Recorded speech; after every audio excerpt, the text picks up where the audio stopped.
Largamos.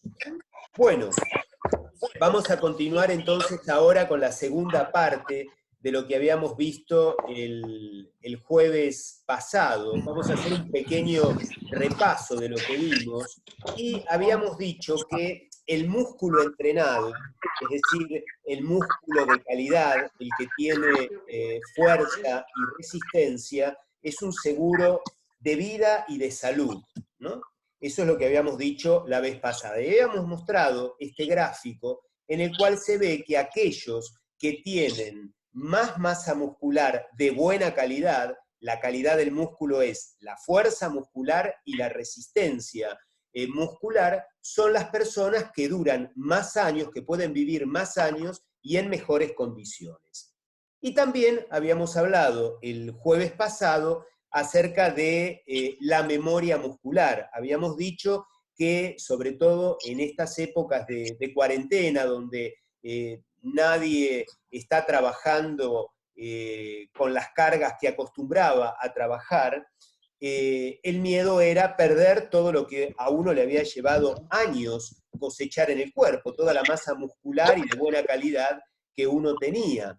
Pero habíamos dicho que las primeras 3 semanas de no entrenar, generalmente se conserva la masa muscular, que podía haber una pequeña reducción al principio por una pérdida de glucógeno y de agua, perder algo de volumen, pero que en realidad, digamos, la pérdida de fibras musculares podía sobrevenir después de la 3ª semana de estar quieto. Claro que si aplicamos cierta carga a nuestros músculos, aunque no sean las cargas con las cuales estábamos acostumbrados a entrenar, vamos a mantener bastante de esa masa muscular.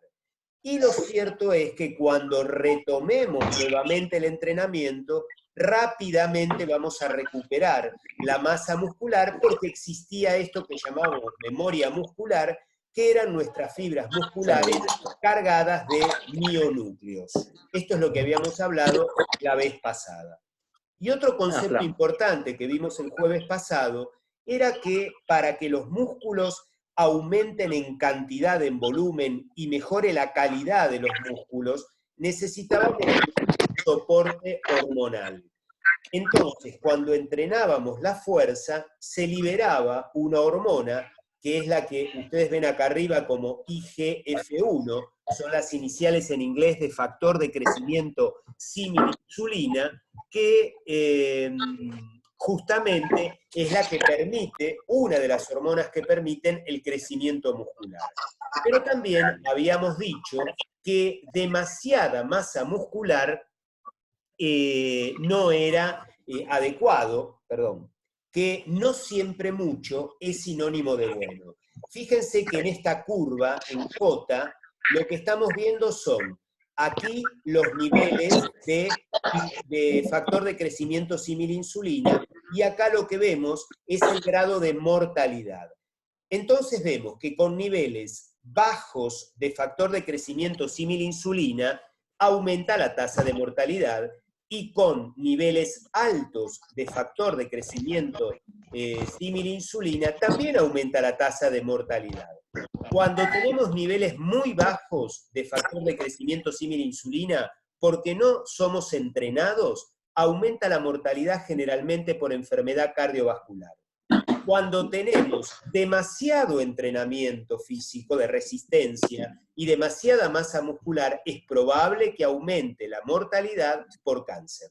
Entonces, nos tenemos que mover con una concentración de factor de crecimiento símil-insulina en un nivel determinado que permite un estado anabólico. No tenemos ni que pasarnos porque va a crecer de todo, entre ellas las células cancerosas, ni tampoco estar muy escasos de factor de crecimiento símil-insulina. Con esto quiero decir que entrenamiento de fuerza hay que hacer porque eso es saludable, pero no tanto entrenamiento.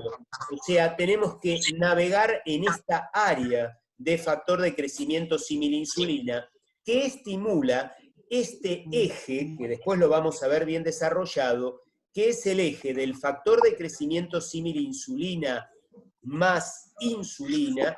Y para aquellos que están en el tema de la salud, esto no es para para los que no están en tema, pero licenciados en nutrición o médicos que puedan estar ahora escuchando esta presentación, estarían estimulando ambas hormonas una cadena de señalización donde interviene el fosfatidilinositol, la fosfatidilinositol 3 quinasa, AKT, que terminan estimulando este factor de transcripción que se llama mTOR.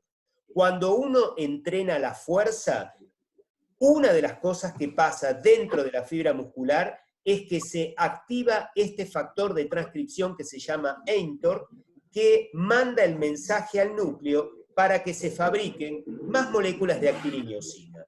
Porque todos tienen que imaginarse, o sea, cómo es posible que yo voy al gimnasio, entreno con diferentes cargas y al cabo de un tiempo, 4, 6, 8 semanas, tengo un incremento de la fuerza, tengo un incremento tal vez pequeño de la masa muscular. Algo pasó en mis fibras musculares. Alguien justamente mandó la orden de que se produzca más actina y miosina y que se produzca más citoplasma de la fibra muscular para que yo tenga más fuerza. Y eso va generando un aumento del volumen de mi músculo. Bueno, precisamente el que informa al núcleo de que el músculo está siendo sometido a una carga importante, son esos 20 kilos, por ejemplo, que ustedes ponen en la barra para hacer un press de pecho, por dar un ejemplo, es esta proteína que está en el citoplasma de las fibras musculares, que es el mTOR. El mTOR da la señal al núcleo y el núcleo responde con biosíntesis de proteínas, por ejemplo de actina, de miosina y de lípidos, o sea, se incrementa la masa corporal. Les pido por favor que silencien los micrófonos, porque si no, no permite a uno hablar bien. Entonces, ¿pueden por favor silenciar los micrófonos?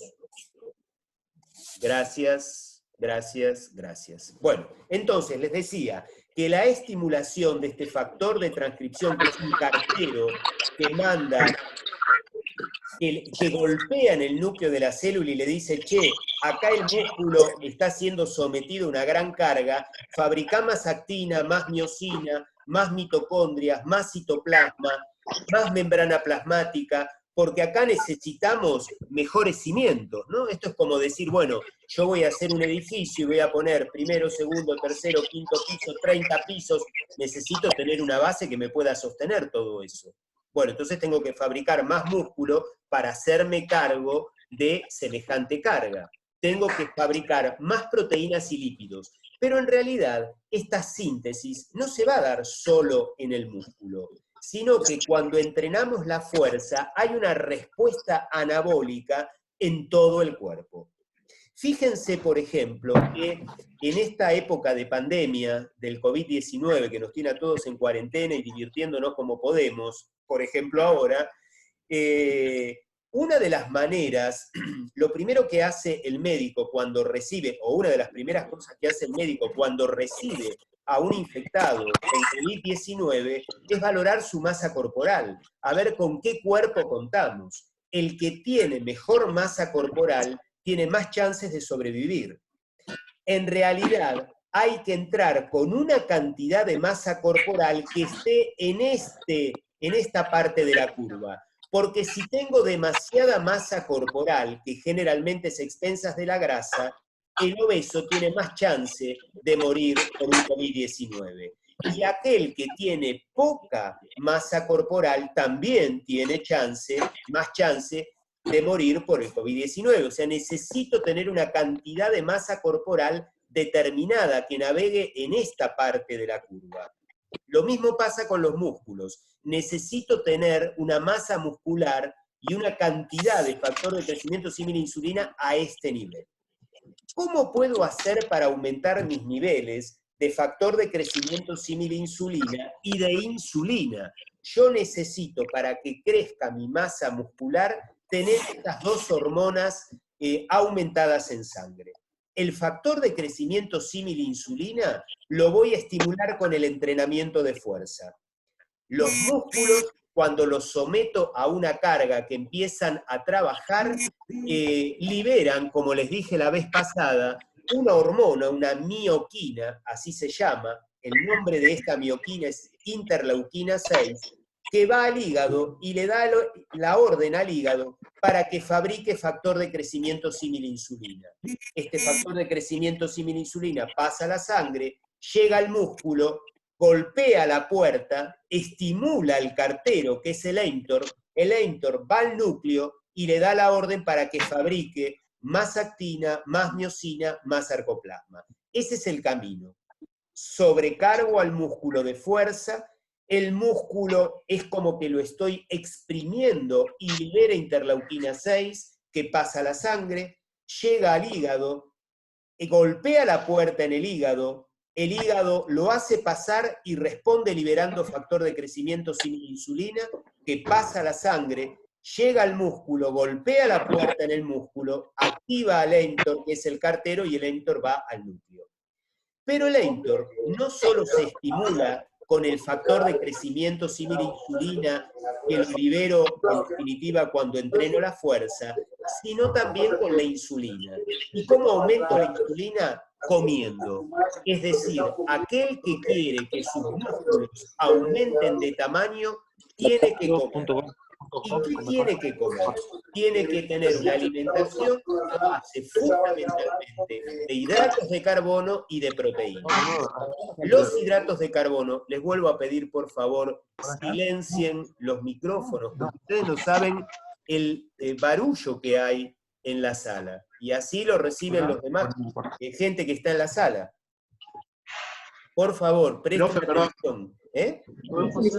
¿Puede usted silenciar, creo, desde ahí los micrófonos? Sí, el tema es que no encuentro la pestaña de donde puedo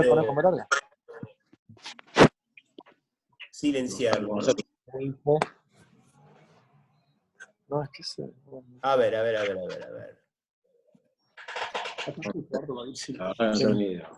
Estoy buscando cómo silenciar y seguimos, ¿eh? Bueno. Está silenciar. Y ahora están todos silenciados, pero escucho hablar igual. Ok, ahí va. Entonces, los que quieran pararme me pueden parar en cualquier momento. Abren el micrófono y hacen la pregunta. Pero en el transcurso de la charla, presten atención para tenerlos cerrados. Sigo entonces. No. Sí, para hablar. Aquel que pretende aumentar el tamaño de sus músculos, por supuesto, tiene que entrenar la fuerza. Tiene que someter sus músculos a tensión. Tienen que implicarle una carga. Repito, eso que ustedes ponen en la barra de 20 kilos, 30 kilos, 50 kilos, es la carga al músculo. El músculo acusa recibo de eso y entonces empiezan a aumentar los niveles de factor de crecimiento símil insulina, y no solo va a crecer el músculo, porque al pasar a la sangre, uno de los tejidos que toca es el músculo, pero toca otros tejidos, como por ejemplo las células del sistema inmune. Entonces voy a tener los soldados de mi ejército interior fuertes, en cantidad y en calidad. Estoy preparado para defenderme de una infección. Hoy por hoy, el COVID-19. Por eso el entrenamiento físico, y en particular el entrenamiento de fuerza, fortalece nuestro sistema inmunitario. Porque el ejercer el entrenamiento de fuerza nos pone a nosotros en un estado anabólico. Bien. Entonces, el factor de crecimiento símil insulina aumenta con el entrenamiento y la insulina con comida. La insulina también va a estimular el mTOR al cartero. ¿Y cómo estimulo la secreción de insulina? Comiendo, y comiendo fundamentalmente hidratos de carbono. ¿Cuáles son los alimentos fuentes de hidratos de carbono? Los cereales fundamentalmente. El arroz, el maíz, el trigo y todo lo que se hace con el trigo. En realidad no comemos trigo como el arroz o como el maíz, sino la molienda del trigo con harina y todo lo que hacemos con harina. Las pastas, por ejemplo. También las legumbres son fuentes de hidratos de carbono, pero los cereales se digieren mucho mejor. Los tubérculos como la papa, la batata, la mandioca, serían fuentes de hidratos de carbono. Les nombro los comunes, hay otros, ¿no es cierto? Pero digamos que la base de la alimentación de alguien que pretende que aumenten de tamaño sus músculos son los hidratos de carbono y las proteínas. ¿Cuáles son las proteínas? la carne y los huevos fundamentalmente. Carne de vaca, carne de pollo, carne de pescado, carne de cerdo, huevo. También, por supuesto, la leche y los derivados lácteos. La leche, el yogur, los quesos son fuentes de proteínas. También hay vegetales que son fuentes de proteínas. Los cereales, las legumbres, los frutos secos, por ejemplo, son fuentes de proteína. Proteína de bajo valor biológico, pero que por supuesto el organismo los logra utilizar. Entonces, es importante para tener músculos sanos y fuertes y por lo tanto huesos sanos y fuertes, porque la vez pasada, estamos haciendo un repaso del jueves pasado. El jueves pasado habíamos dicho precisamente que para tener huesos sanos y fuertes hay que tener músculos sanos y fuertes. Esto es fundamental. Y ya no se habla del músculo por un lado y del hueso por el otro. Se habla de la unidad músculo-osteomuscular. Unidad osteomuscular. Yo voy a tener huesos sanos y fuertes si tengo músculos sanos y fuertes. ¿Cómo puedo tener músculos sanos y fuertes? Con el entrenamiento de resistencia, con el entrenamiento de fuerza. Es decir, si quieren una medida preventiva, efectiva, natural, es precisamente el entrenamiento de fuerza para la prevención de la osteopenia y de la osteoporosis. Entonces, ¿cómo logro músculos sanos y fuertes? Con el entrenamiento y comiendo hidratos de carbono y proteínas. Bueno, este concepto entonces es un concepto muy importante que hay que tener, ¿no? Bueno, este es el artículo que yo les había presentado y que se lo mandé a muchos de los que me pidieron, de qué manera niveles moderados de actividad física, sobre todo el entrenamiento de fuerza, fortalecen el sistema inmune y reducen el riesgo de infección. Entonces, había comentado que en este momento de cuarentena, sometidos a esta pandemia del COVID-19, es, digamos, momento en el que va a estar más fortalecido aquel que venía haciendo entrenamiento de fuerza y que cuenta con una masa corporal, sobre todo de masa magra, importante.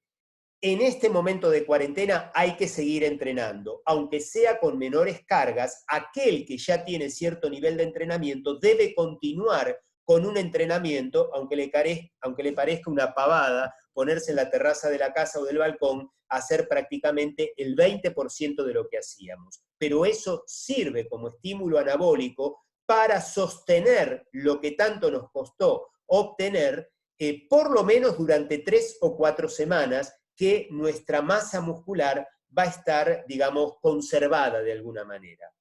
Pero aquel que no hacía entrenamiento físico, no es el momento actual para someterse al estrés que implica empezar con el entrenamiento físico. Ahora, el punto también está en que al quedarse adentro, estar comiendo, algunos comen de más, no tienen una conducta alimentaria, se ponen gorditos y ojo que el exceso de grasa en el cuerpo también inmunocompromete. Estos no son momentos para engordar por demás, son momentos para tener una masa corporal adecuada, equilibrada entre masa magra y masa grasa. No son momentos para engordar por demás. Y son momentos para continuar con el entrenamiento, sobre todo aquellos que ya estaban acostumbrados al entrenamiento físico. No sé si se entiende el concepto que quiero dar, si no, cualquiera me pregunta si no fui claro. Entonces, lo que se busca es un estado... Gustavo, sí. Una pregunta. En el caso del exceso de ejercicio físico, exceso de cargas muy altas, volúmenes muy altos, intensidades muy altas, ¿esto condiciona al sistema inmune? Sí, y lo vamos a ver un poquito más adelante, pero ya te contesto a vos, que hiciste una pregunta muy importante, porque todos los que van a un gimnasio, todos los que entrenan, no conocen, estoy seguro que no todos, salvo los que estén, los profesores de educación física, los entrenadores, sí conocen una palabra que se llama sobreentrenamiento. El sobreentrenamiento es dañino, es una situación de estrés que desencadena en el cuerpo humano un proceso inflamatorio generalizado que es nocivo para la salud. Hay que tener cuidado con el sobreentrenamiento. ¿Cuándo sé? Alguien preguntaba la otra vez, el jueves pasado, ¿y cómo sé que estoy sobreentrenado? Primero porque te das cuenta que no progresás. Estás poniendo más carga y sin embargo te sentís muy cansado, no lográs progresar, no lográs adaptarte a esa carga. Por otro lado, seguramente vas a empezar a dormir mal de noche, por ejemplo, te vas a sentir muy cansado durante el día, cosa que no sentías antes. Y si yo te hago un análisis de sangre, seguramente vas a tener una urea alta en sangre, que no es por deshidratación, sino que es porque estás sobreentrenado. Les tiro 4 o 5 tips para que sepan que uno puede darse cuenta si está sobreentrenado. Después esto lo vamos a ver en particular. Pero se desencadena un proceso inflamatorio que en esta época de COVID-19 no es conveniente. Uno tiene que tener el sistema inmune equilibrado en este momento. Los soldados de nuestro ejército interior no tienen que estar dormidos ni débiles, porque nos tienen que defender del inóculo viral, de la cantidad de partículas virales que han ingresado a nuestro organismo. Hoy hablamos del COVID-19, puede ser también el virus del sarampión, ¿no es cierto? O sea, esto se refiere, o cualquier otra noxa, ya sea un inóculo bacteriano, un inóculo de hongos o un inóculo de parásitos. Entonces, tengo que tener mis soldados suficiente en cantidad y en calidad como para que puedan vencerlos.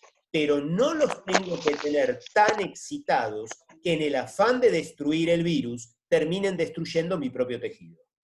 Entonces, de esto mueren hoy los que se infectan por COVID-19 y que terminan muriendo. Es decir, necesito tener una respuesta inmune equilibrada, ni muy, ni tan. El entrenamiento físico lo que me permite, y en particular el entrenamiento de fuerza adecuado, cuando yo estoy haciendo algo que mi cuerpo se puede hacer cargo y que se puede adaptar, no que estoy trabajando con cargas que ya mi cuerpo no puede tolerar, no puede generar adaptación y entonces ya empieza a provocarme daño. Estoy en esa fase de sobreentrenamiento. Eso me estresa, eso me inflama y pone a mi sistema inmune, que está viendo esto que estoy haciendo como un peligro para la integridad física, lo estoy poniendo en pie de guerra, una respuesta que no sirve en realidad, porque no entró nada que me infectara, simplemente estoy haciendo más de lo que me corresponde. Entonces, eso, en vez de ponerme en estado anabólico, me pone en estado catabólico. Yo lo que tengo que buscar es estar en estado anabólico. ¿Sí? ¿Y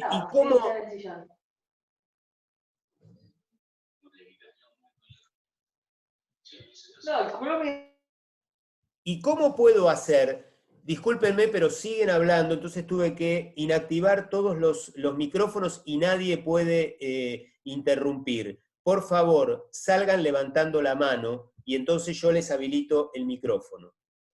Bueno, entonces, el entrenamiento físico, cuando lo hago a un nivel que mi cuerpo puede ir adaptándose a las cargas crecientes, estoy en un estado anabólico. En el momento en que yo, por la carga, por la intensidad de la carga, por la frecuencia, por la falta de descanso, me veo superado por la carga, mi cuerpo no logra adaptarse, entro en un estado catabólico. Eso se llama sobreentrenamiento y no me permite seguir progresando. Creo que con eso entonces le respondo la pregunta a quien preguntaba, ¿no? Sobre esto. Bueno, entonces, continuamos. Esto es simplemente un repaso de la vez pasada. Por lo tanto, con el entrenamiento físico, nosotros lo que prevenimos es la pauperización celular del organismo. Evitamos perder celularidad en el cuerpo, no solo del músculo, que esto es lo que yo quiero, uno de los conceptos que me gustaría que se llevaran de mis charlas, que cuando uno entrena físicamente, está entrenando todo el cuerpo, El músculo, por supuesto, los huesos, el sistema inmune, el cerebro, la médula ósea. Uno está entrenando todo el cuerpo, y con el entrenamiento de fuerza en particular, yo evito el empobrecimiento celular del organismo. Entonces, ¿cómo puedo lograr el impulso anabólico? ¿Cómo puedo ponerme en ese estado de anabolismo para que aumente mi masa magra? En definitiva, mis músculos y mis huesos. Porque a medida que va creciendo el músculo, también va creciendo el hueso. O sea, el hueso se hace más resistente porque el músculo, digamos que se cuelga del hueso como la ropa de una percha. Entonces, si yo en la percha pongo demasiados pantalones, lo más factible es que si esa percha no es lo suficientemente resistente, se tuerza toda o se termine rompiendo. Entonces, en el organismo, cuanto más músculo pongo, lo que voy logrando es que tenga huesos más fuertes. Por eso les decía, para tener huesos sanos y fuertes, necesito tener músculos sanos y fuertes. O sea, tengo que estar en un estado de anabolismo. ¿Cómo logro ese impulso anabólico? A través de una nutrición anabolizante. ¿Cómo es una nutrición anabolizante? Aporte de proteína, proteína animal y proteína vegetal. Alguien puede preguntarme, la proteína animal es una proteína de alto valor biológico porque tiene todos los aminoácidos que el cuerpo humano no puede fabricar. La proteína del reino vegetal, por ejemplo, de los cereales, de las legumbres, de los frutos secos, se la llama proteína de bajo valor biológico porque siempre le falta algún aminoácido que el cuerpo humano no puede fabricar, con lo cual entraríamos en carencia de algunos de esos aminoácidos. Pero si sabemos ser vegetarianos y mezclamos adecuadamente los cereales con las legumbres, con los frutos secos, con las semillas, entonces seguramente vamos a lograr una mezcla de aminoácidos como si nos hubiéramos comido un churrasco o una suprema de pollo. Exactamente igual. O sea que un vegano que sabe ser vegano tranquilamente puede tener la misma masa magra y ser un deportista de élite también. Entonces, una nutrición anabolizante requiere de aporte proteico y requiere que haya un sostén energético de esa proteína. Debo consumir hidratos de carbono y grasa, y sobre todo hidratos de carbono. Por eso les decía antes, la base de la alimentación de alguien que pretende masa muscular está en consumir proteínas y hidratos de carbono. Carne, huevo, leche, yogur, queso, también cereales, legumbres, frutos secos, y además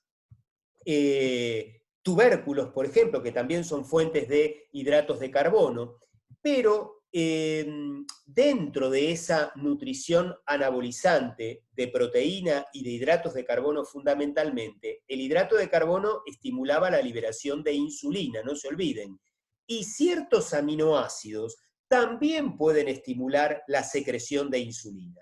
La insulina es la hormona anabólica por excelencia. Recuerden el gráfico que les mostré anteriormente que tanto el factor de crecimiento similinsulina, que era la hormona que se liberaba con el entrenamiento de fuerza, y la insulina estimulaban al mTOR, que era el que le daba la orden al núcleo para que fabricara más músculo, digamos.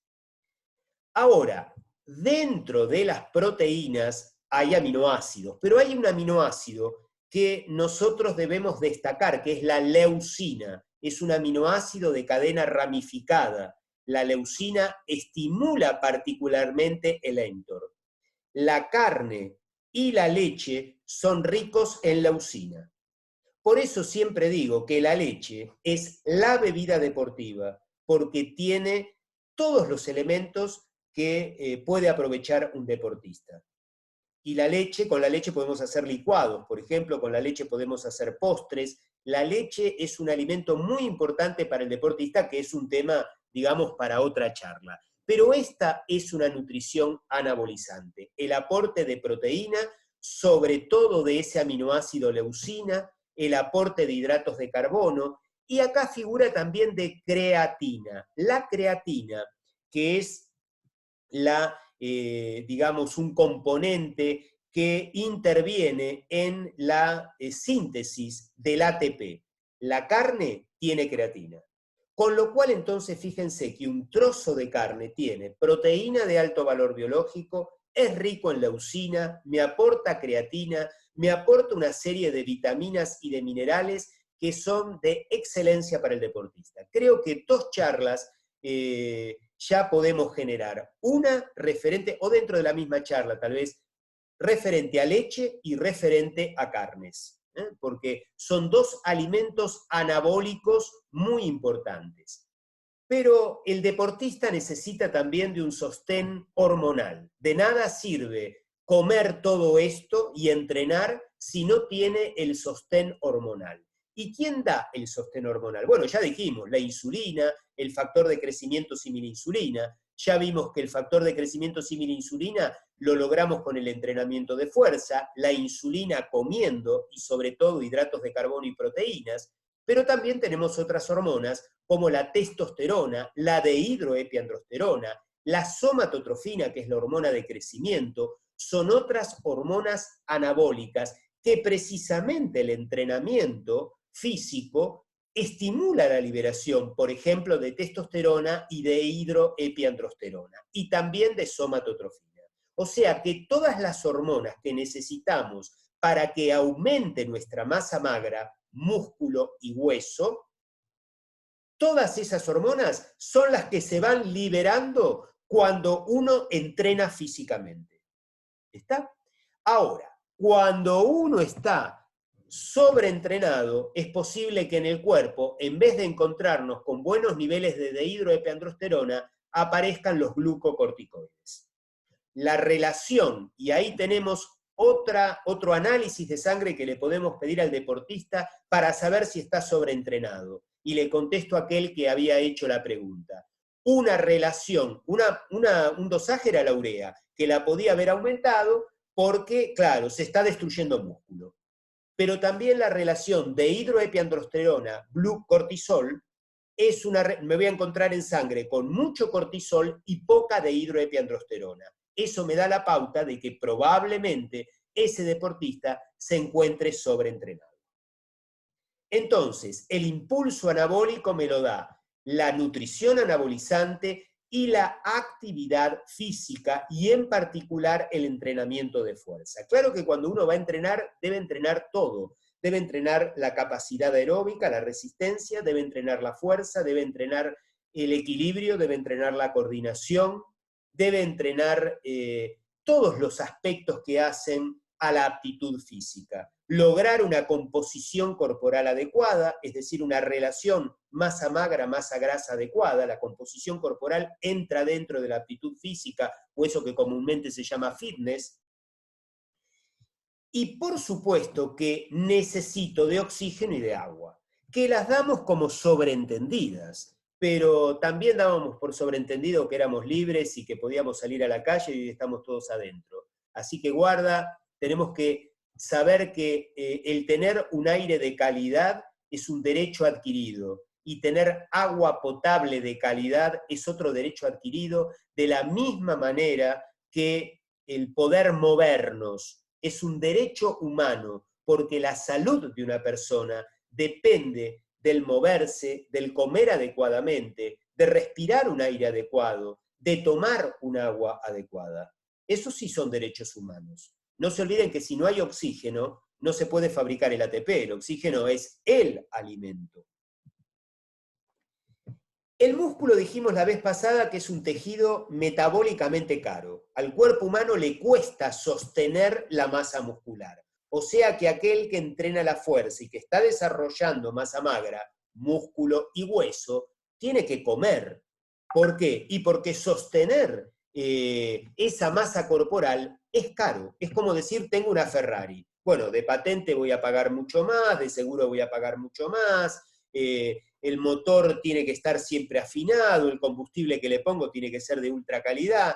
Tengo una Ferrari. Aquel tipo que está entrenando la fuerza y que ha desarrollado, como ve pibe de 20, 25, 30 años en el gimnasio, con una masa corporal, con una contextura fantástica, ese tiene que comer para sostenerlo. Es caro sostener esa masa magra.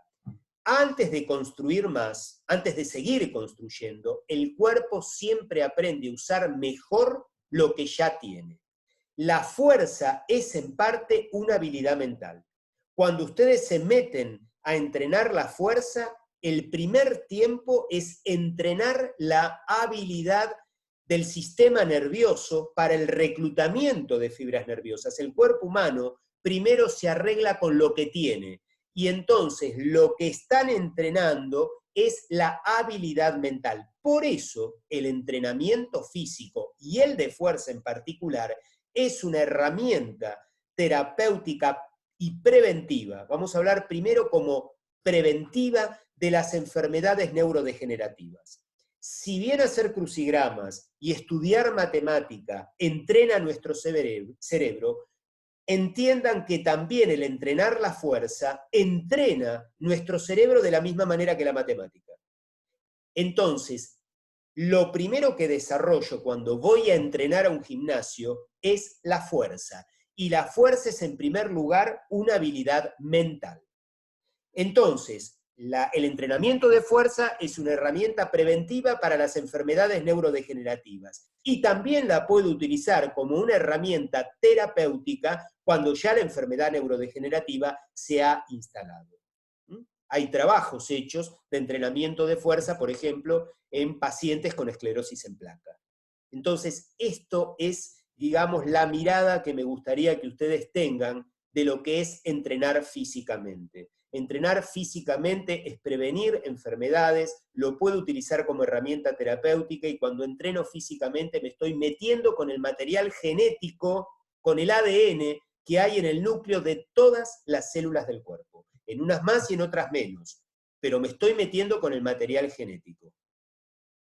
Las ganancias iniciales de fuerza, entonces, no son por hipertrofia muscular, ni tampoco porque aumenté la cantidad de actina y miosina. Eso es caro para el cuerpo. Eso lo va a hacer después. Primero, las ganancias de la fuerza se basan en habilidades neuronales.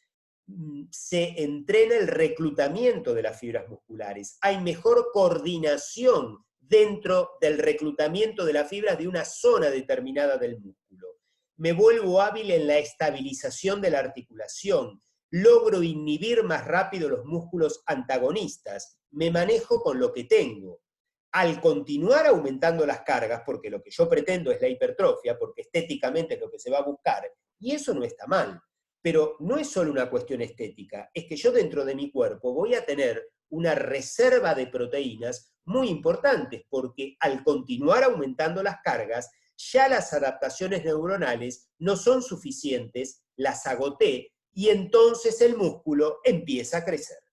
Ahí se empieza a poner más caro. Entonces ahí sí se genera mayor cantidad de sarcómeros, mayor cantidad de moléculas de actina y de miosina, mayor cantidad de citoplasma. Tengo dentro de la fibra muscular mayor cantidad de mionúcleos. Ahí empieza a aumentar el volumen. Y yo tengo una reserva de proteínas. Sepan que el cuerpo humano no solo reserva proteínas en el músculo.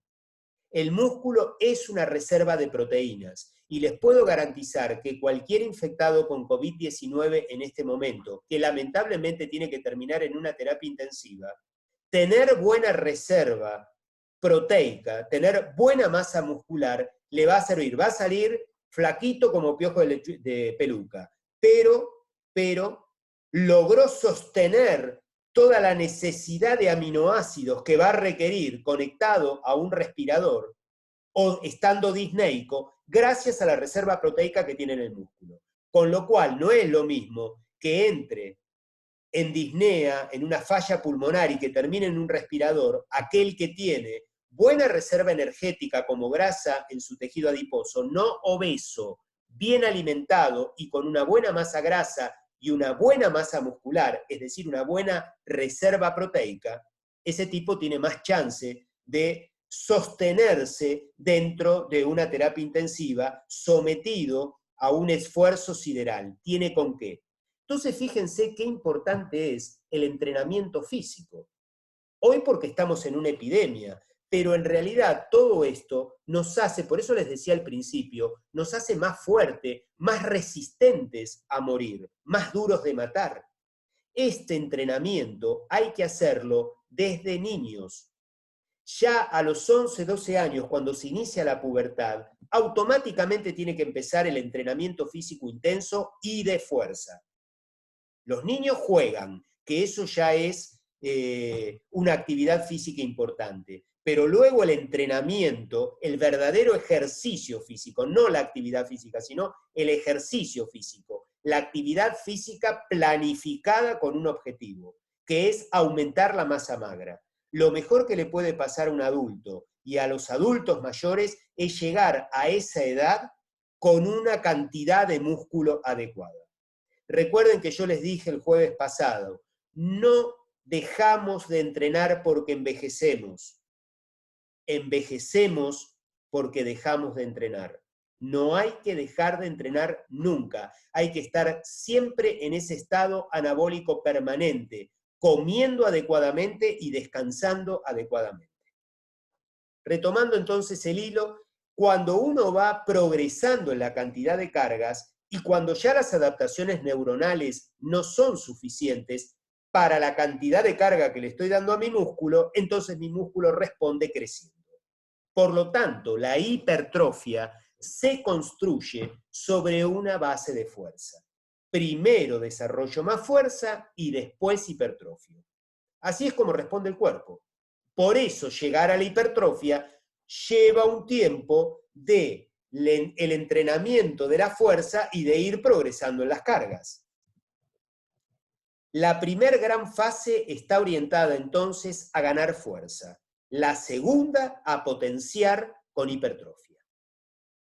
Y recuerden que la vez pasada les dije que si querían que existiera crecimiento muscular, y esto resume un poco lo que venimos diciendo hasta ahora, que es el resumen de la vez pasada, que para el crecimiento muscular hace falta entrenamiento, una correcta alimentación y fundamental el descanso, y en particular el descanso nocturno, porque las reparaciones en el músculo que hemos usado y que se ha lesionado como consecuencia del entrenamiento, se reparan a la noche, cuando estamos durmiendo.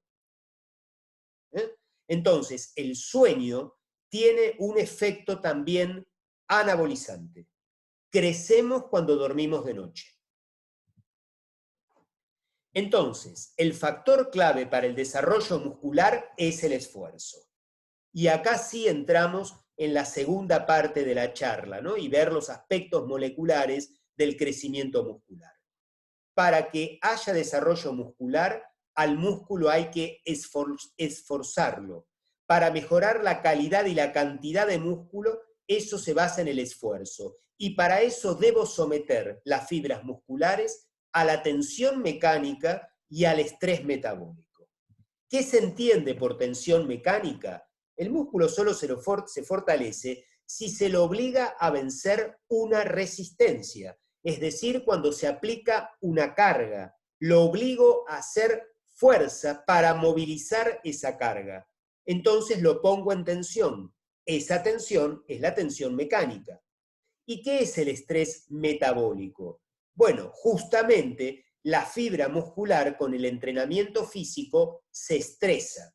Hay consumo de ATP, aumentan los niveles de AMP, hay déficit de oxígeno, hay acumulación de ácido láctico, se producen radicales libres.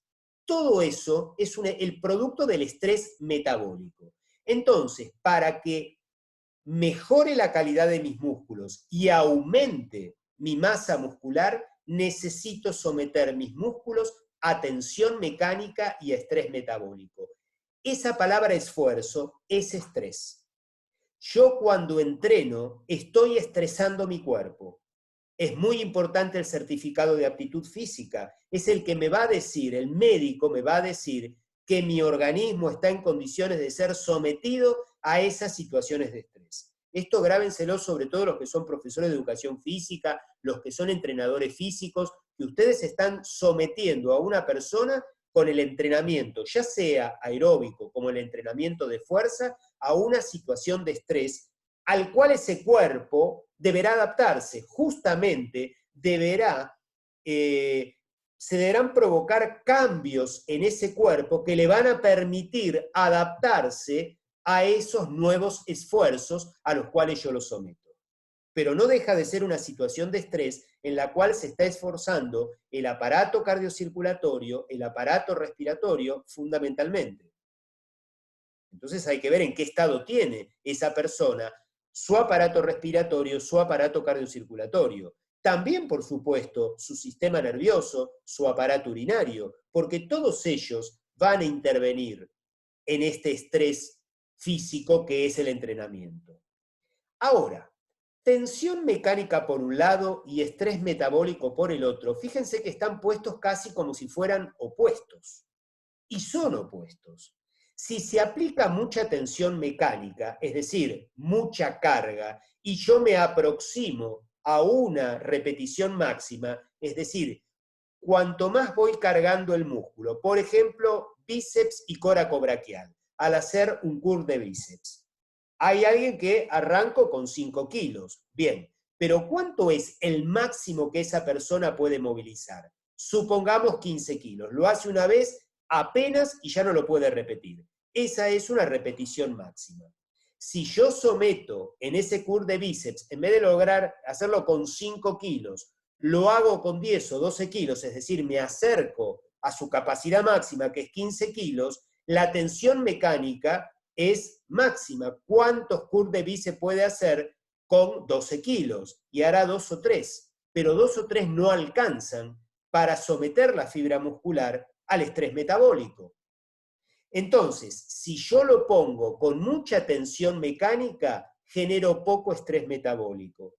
Y si genero mucho estrés metabólico, que lo genero con muchas repeticiones la puedo hacer con poca carga.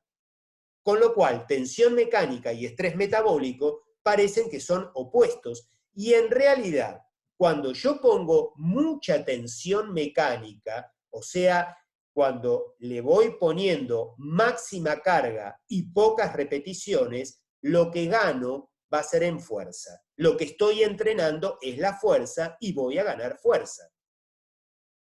Me acerco a la repetición máxima con muy pocas repeticiones, 3 a 5 repeticiones. Ahí logro una hipertrofia a base de miofibrillas, de actina y miosina. Mientras que si yo estoy trabajando la fuerza, provocando estrés metabólico en mis fibras musculares, es decir, hago baja carga, menor al 60% de una repetición máxima, pero con muchas repeticiones, más de 15 a 20 repeticiones, voy a lograr hipertrofia, pero fundamentalmente a base de sarcoplasma, o sea, a base de citoplasma, porque lo que voy a lograr no es desarrollar tanta fuerza, sino más resistencia muscular. ¿Qué es la resistencia muscular? La fuerza que yo puedo sostener en el tiempo. Pero si yo me acerco a mi carga máxima, la que puedo hacer, la carga que yo puedo hacer una sola vez, no voy a poder repetirla, la voy a poder hacer una sola vez, por eso la llamo una repetición máxima. Cuando yo trabajo cercano a la repetición máxima, lo que genero son moléculas de actina y miosina.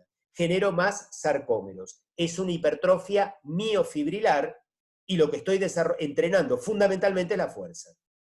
Si yo trabajo con baja carga, pero mayores repeticiones, lo que aumento es la cantidad, provoco hipertrofia, pero a base de citoplasma. Y lo que estoy entrenando no voy a tener tanta fuerza, pero sí voy a tener buena resistencia muscular. Voy a desarrollar algo de fuerza, pero sobre todo resistencia muscular. Si yo lo que estoy buscando fundamentalmente entonces es hipertrofia, tengo que trabajar en un rango intermedio entre la tensión muscular y el estrés metabólico. Creo que con esto se entendió el concepto. Hay un muchacho que me sale acá, Darío, le voy a dar el micrófono. A ver, ¿podés hablar, Darío?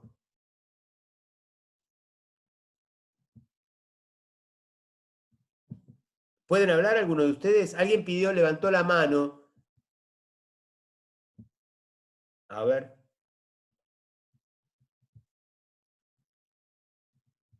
A ver ahí, pueden reiniciar, ustedes ahora pueden reiniciar el micrófono. El que pidió levantó la mano, que abra el Sí, micrófono. ahora sí. Ahora, dale. Ahora sí, sí. Sí, Gustavo, una pregunta. Sí. Sí, la hipertrofia miofibrilar, ¿sería igual a la hipertrofia sarcomérica? Claro, la hipertrofia miofibrilar también se la conoce con el nombre de hipertrofia sarcomérica. Cuando yo trabajo con altas cargas y pocas repeticiones, que voy a sintetizar más actina y miosina, lo que provoco es una hipertrofia miofibrilar o sarcomérica. Miofibrilar se refiere a miofibrillas. ¿Está? Bien.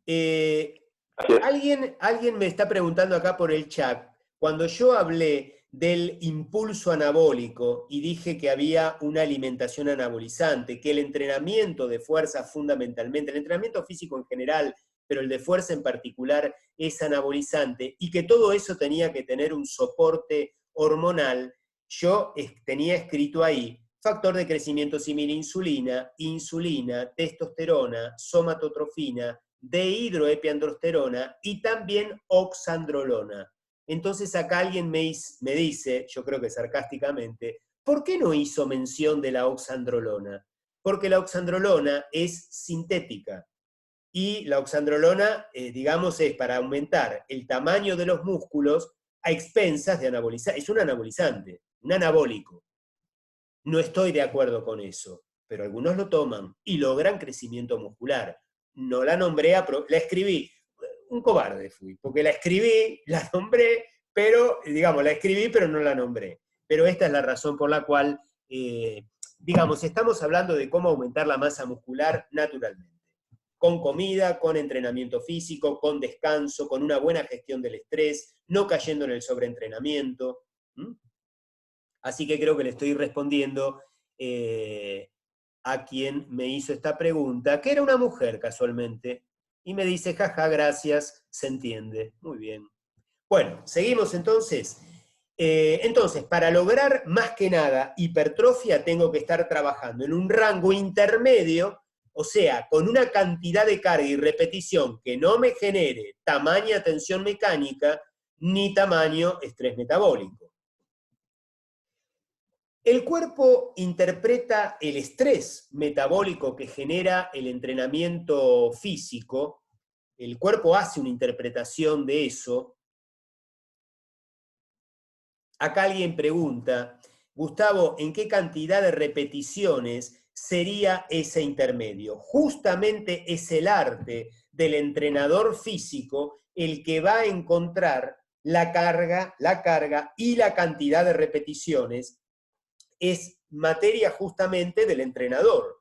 Te irá probando con diferentes cargas para ver a cuántas repeticiones, 6 a 8 repeticiones sería un buen número. Bueno, va a ir probando las cargas que vos puedas sostener entre 6 a 8 repeticiones e irá viendo los resultados. Y ahí el entrenador irá viendo, trabajando al lado tuyo, si necesita aumentar la carga y o las repeticiones.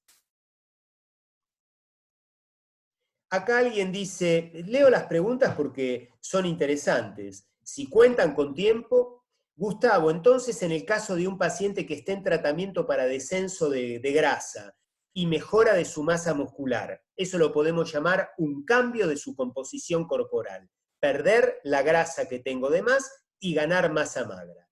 Y está en dieta baja en carbohidratos, primero debería terminar con este plan y luego aumentar los carbohidratos para aumentar la masa magra. O con una dieta baja en carbohidratos se puede lograr igual el estímulo de la insulina, diría, buscar el efecto anabolizante de la insulina. El jueves pasado esta pregunta había surgido también y yo la contesté. Es decir, cuando viene una persona con exceso de masa grasa en su cuerpo, el primer objetivo es corregir la composición corporal, que pierda la grasa, la cantidad de grasa que tiene de más en su organismo. En ese momento, lo más importante de su tratamiento es su plan alimentario. Y ahí puede utilizar, por ejemplo, una reducción del aporte, bajar la cantidad y sobre todo modificar la calidad de sus hidratos de carbono, aportándole una cantidad suficiente de proteínas.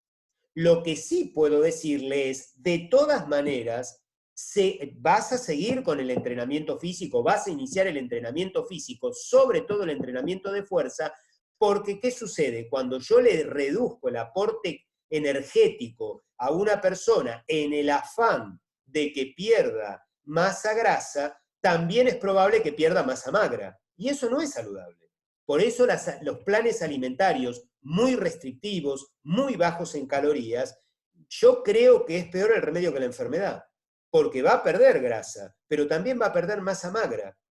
Y la salud metabólica de una persona depende de un equilibrio entre masa magra y masa grasa. O sea, aquel que pierde masa grasa, pero también perdió masa magra, sigue desde el punto de vista metabólico mal parado.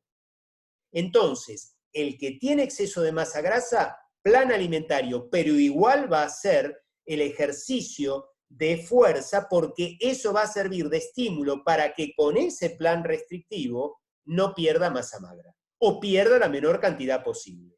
Segunda etapa del tratamiento, una vez que logré una composición corporal adecuada, es decir, que pierda el exceso de masa grasa, ahí ya me cumpliré el segundo objetivo, que será el desarrollo o el aumento de su masa muscular. Creo que con eso respondo la pregunta que me hicieron por chat. Bien, continuamos porque hasta ahora no hay ninguna pregunta más. Pero pueden hacer todas las que quieran o abrir el micrófono, ¿eh? Bueno, entonces, el cuerpo interpreta el estrés físico, que es el entrenamiento físico, y el daño producido en el músculo, porque hay fibras musculares que se rompen, fibras ligamentosas que se rompen, incluso puede haber desprendimiento del periósteo, que es la cutícula, digamos, que cubre al hueso. Todas esas señales son las que estresan al organismo y que son las que van a generar una adaptación que le va a permitir recibir futuros niveles de estrés similares, o sea, yo voy a lograr que se aumente la fuerza.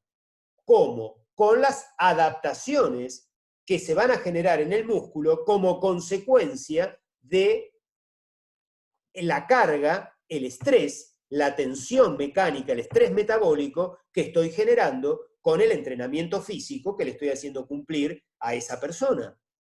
Entonces, eso genera adaptaciones que lo van a hacer más fuerte, más resistente, y por lo tanto lo puedo someter a una nueva carga mayor que a su vez lo va a someter nuevamente a estrés y cada vez se va a ir haciendo más fuerte. Todos esos niveles de adaptación se llaman sobrecompensación, no sobreentrenamiento.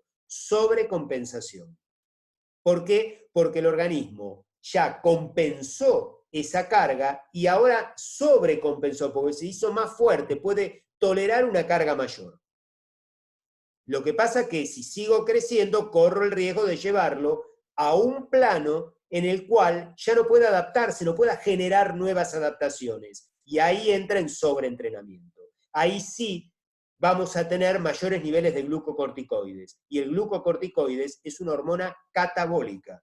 Tiene el efecto totalmente contrario a la insulina, al factor de crecimiento símil insulina y a la dehidroepiandrosterona. Justamente un entrenador lo que no tiene que permitir es que su alumno entre en esa fase catabólica, que haya ese desbalance hormonal donde predominan los glucocorticoides, consecuencia de que lo está haciendo trabajar a un nivel que ya ese cuerpo no da para más. O por circunstancias biológicas, en este momento no da para esa carga. Tengo que retroceder, porque si no corro el riesgo de perder lo que he logrado. Lo llevo a un proceso inflamatorio. Un deportista tiene que evitar la inflamación, porque la inflamación tiene un alto costo energético y sucede que la energía que tiene que ir para el músculo va a ir para el sistema inmune. ¿Y eso por qué? Porque está entrenando de más. Un deportista tiene que tener la boca sana, y esto va para una odontóloga que está presente en la sala. tiene que tener la boca sana, porque los procesos inflamatorios de la boca se sistematizan, no quedan localizados solo en la boca. Se desencadena un proceso inflamatorio en la boca y en el resto del cuerpo, y ese proceso inflamatorio puede evitar o puede llevar a la ruptura de fibras musculares o puede evitar que se adapte a nuevas cargas y no progresa. Hay que arreglarle la boca. Entonces, el deportista no tiene que estar inflamado, no tiene que estar sobreentrenado, significa estar estresado, significa estar inflamado. Supongo que se debe haber entendido el concepto, ¿no? Bueno. Entonces, el entrenamiento bien hecho representa un estrés significativo para el cuerpo que rompe su nivel de homeostasis, de equilibrio, generando cierto daño muscular durante el entrenamiento y varias horas después. Lógico, cuando ustedes están entrenando, cuando entrenan la fuerza, se van a sentir cansados, no puedo más, me duele el músculo. Si entrenan la capacidad aeróbica, se sienten fatigados, no le alcanza el aire. Bueno, eso es el estímulo, lo tienen que sentir, porque ese es el estímulo para adaptarse, para hacerse más fuerte. Aquel que va al gimnasio y dice, yo me sentí cómodo, me sentí bárbaro, quiere decir que no estuvo trabajando a un nivel adecuado. El entrenamiento tiene que hacer impacto biológico. El cuerpo lo tiene que sentir. Tiene que representar un estrés significativo que rompe su nivel de equilibrio, de homeostasis. El cuerpo comienza luego, porque así es la biología de nosotros, comienza el proceso de reparación para volver nuevamente al estado de equilibrio. El cuerpo interpreta el estrés y el daño producido como una señal de que no se está suficientemente preparado para el entorno. Nuestra biología no entiende que estamos yendo a un gimnasio para ser más lindo. Lo que entiende nuestra biología es que nuestro cuerpo está siendo sometido a una carga de trabajo para el cual no está preparado. Entonces va a generar una adaptación que le va a permitir recibir futuros niveles de estrés similares.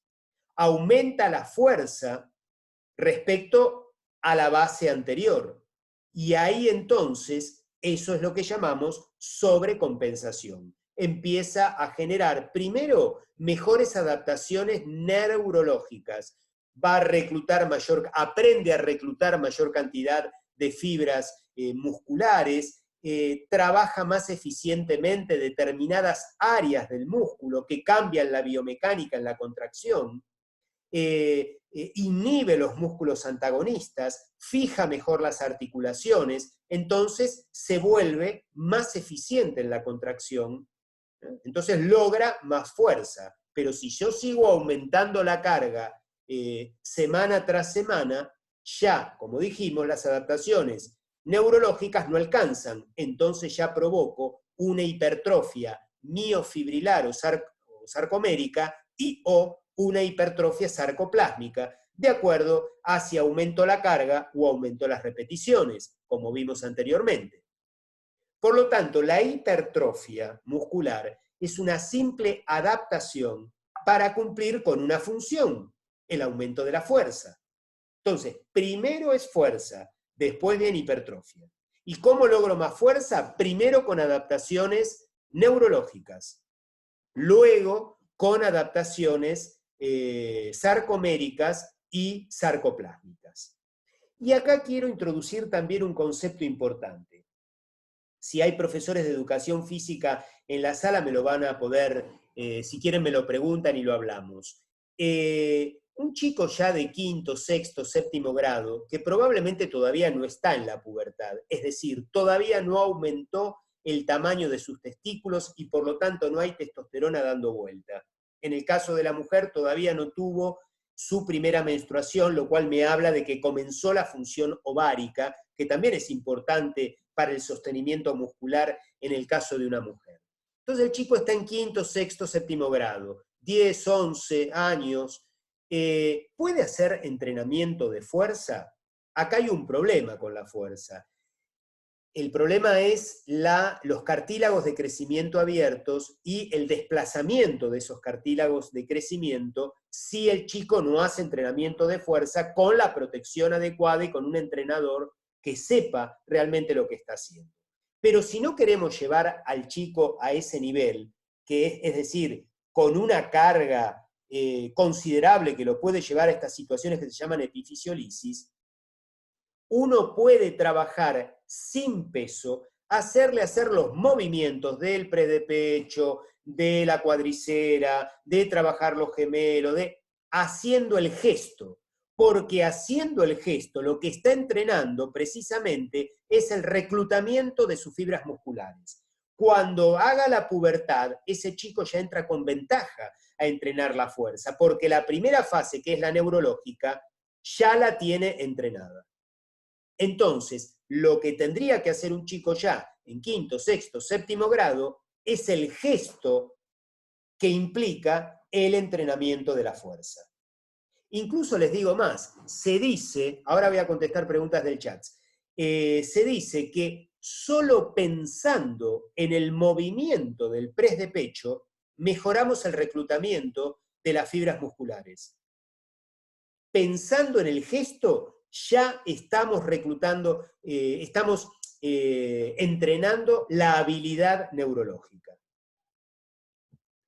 A ver, vamos al chat si hay alguna pregunta.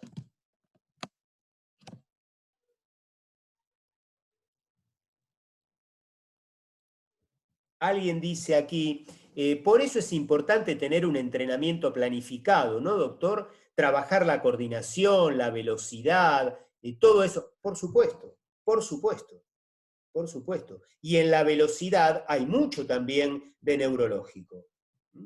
Por supuesto que hay que trabajar, por eso dije en algún momento de la charla, cuando uno entra al gimnasio, ahora estamos hablando del entrenamiento de la fuerza, la estamos particularizando, pero en realidad uno trabaja todo. Debe trabajar la capacidad aeróbica, la resistencia, debe trabajar la fuerza, debe trabajar el equilibrio, debe trabajar la coordinación, debe trabajar la flexibilidad, debe trabajar la composición corporal, ¿no? O sea, se trabaja todo, se debe trabajar la velocidad también, es otro aspecto del fitness. Acá alguien dice, bueno, vuelve a decir, todas las capacidades condicionales, coincido, doctor. Bueno, en buena hora que coincidimos, porque sería feo que empecemos a discutir, no creo, pero bueno. Bueno, pasamos entonces a la próxima. Entonces, para continuar creciendo, la siguiente sesión de entrenamiento, es decir, para seguir creciendo en calidad de músculo y en cantidad, la siguiente sesión de entrenamiento debe realizarse después de que el músculo se haya recuperado por completo. O sea, debimos haber generado la adaptación. Entonces no es, hoy entreno, vuelvo a repetir el miércoles y el miércoles ya tengo la adaptación. Habrá que ir tanteando si puedo ir aumentando la carga y o repetición. ¿Está? Porque yo lo que tengo que ir tanteando para aumentar el nivel de entrenamiento, tengo que haber logrado que se haya adaptado a ese primer nivel de entrenamiento. Y ojo que a veces la adaptación lleva su tiempo. Puede llevar de 4 a 6 semanas fácil de entrenamiento. Entonces, tiene que haber un encadenado correcto de secuencias entre el estímulo, que es el entrenamiento, y el descanso, que lo que me va a permitir es la sobrecompensación, es decir, la adaptación. Fíjense en la línea, como ustedes van viendo, que hay ganancia en cantidad y calidad de músculo a medida que yo voy aumentando la carga, pero tengo que lograr previamente esa recuperación, o mejor palabra es la adaptación, para poder pasar de este punto a este punto, tuve que haber generado adaptación. Y de este punto a este otro punto, nuevamente tuve que haber tenido mayor adaptación. Es decir, mayor sarcoplasma, mayor cantidad de actina y miosina, mayor cantidad de sarcómeros, mejor reclutamiento fibrilar neurológico. ¿Se entiende? Esas son las adaptaciones. Se realiza una sesión de entrenamiento antes de que el músculo logre recuperarse, lo que vamos a ir es hacia el sobreentrenamiento y a la pérdida muscular, o sea, lo contrario a lo que nosotros pretendíamos. Entonces, hay que darle tiempo al músculo para que se adapte a ese plan que le puse. Después de 4, 6, 8 semanas, paso a otro plan de entrenamiento, porque sé que ya tengo las adaptaciones hechas y que ahora puedo aplicar nuevamente una carga que haga impacto biológico, que rompa la homeostasis, que me lleve a esa situación de estrés. Y entonces, insistiéndole y dándole tiempo, por supuesto, con una buena alimentación, porque para los nuevos niveles de adaptación necesito estar bien alimentado. Proteínas, hidratos de carbono, por supuesto también vitaminas y minerales. Pero al mismo tiempo necesito descansar, y sobre todo descansar de noche, porque las reparaciones y las adaptaciones se dan durante el descanso y fundamentalmente durante el descanso nocturno. Por eso ese gráfico que yo les mostré, ese trípode, ese triángulo, que en un vértice tenía entrenamiento, en el otro vértice alimentación y en el otro vértice descanso. Entonces, todos los que van al gimnasio piensan en entrenamiento nada más, pero no se olviden que hay que estar bien alimentado y bien descansado. Y cuando digo bien alimentado, el que no tiene una alimentación acorde, no va a haber progreso y probablemente termine enfermándose, porque se va a comportar como un desnutrido. Entreno, hago fuerza, parece como esos esclavos de los faraones. Tirando de la cuerda de una roca gigante y no le daban de comer, y se desnutre. Y eso es lo que le puede pasar a alguien que va al gimnasio y no come adecuadamente. Gustavo, aquí los factores psicológicos también serían condicionantes sobre la recuperación y sobre el entorno anabólico, ¿verdad? Totalmente. Cuando hablo de descanso, y yo les hablo de dormir y dormir de noche, es, digamos, algo muy amplio, porque tampoco puedo entrar en tanto detalle, pero un aspecto del deportista amateur o del deportista de élite, sin lugar a dudas, es poder lograr una buena gestión del estrés. Un deportista de élite no puede vivir estresado. Un deportista de élite tiene que tener, si uno quiere, por eso son políticas de Estado destinadas a tener un medallero en las Olimpiadas.